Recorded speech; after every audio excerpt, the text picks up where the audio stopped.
আপনাকে। হ্যাঁ, চিন্তা করুন আপনার পার্টনারের কথা চিন্তা করুন। আপনার যে পার্টনার, তাকে দেখলে আপনার ভালো লাগে, সে কথা বললে আপনার ভালো লাগে, সে আপনার দিকে তাকালে আপনার ভালো লাগে, সে কিছু না বললেও আপনার ভালো লাগে। অর্থাৎ সে যখন আশেপাশে থাকে আপনার নিজেকে সুখী সুখী মনে হয়, তাই না? এবং সেজন্যই আপনি তাকে ভালোবাসেন। এই যে আপনার যে সুখী সুখী ব্যাপারটা, সে আশেপাশে থাকলে, হ্যাঁ, এর জন্যই আপনি সে চলে গেলে কান্নাকাটি করছেন। হেমেন সুনিম এটা বলতে চাচ্ছে, এবং এটা আমারও উপলব্ধি যে আমরা যখন আরেকজন চলে যায় তখন হচ্ছে যে সে যে চলে গেছে এবং সে চলে গেলে যে আমার একা একা লাগবে, এই একা একা লাগার ব্যাপারটা আমরা মেনে নিতে পারি না। মানে আমার মন্দ থাকাটা আমি মেনে নিতে পারছি না, এবং সেজন্যই আমার এত কষ্ট হচ্ছে, আমি কান্নাকাটি করছি। আমি তার জন্য আসলে কাঁদছি না, আমি আমার জন্য কাঁদছি।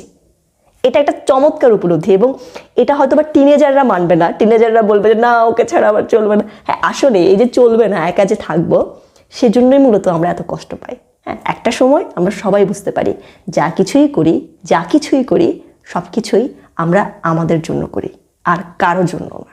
আমরা আমাদেরকে যতটা প্রায়োরিটি দিই আর কাউকে ততটা প্রায়োরিটি দিই না। এটা একটা চমৎকার উপলব্ধি। তো আমাদের 3টে উপলব্ধি কি ছিল লাইফ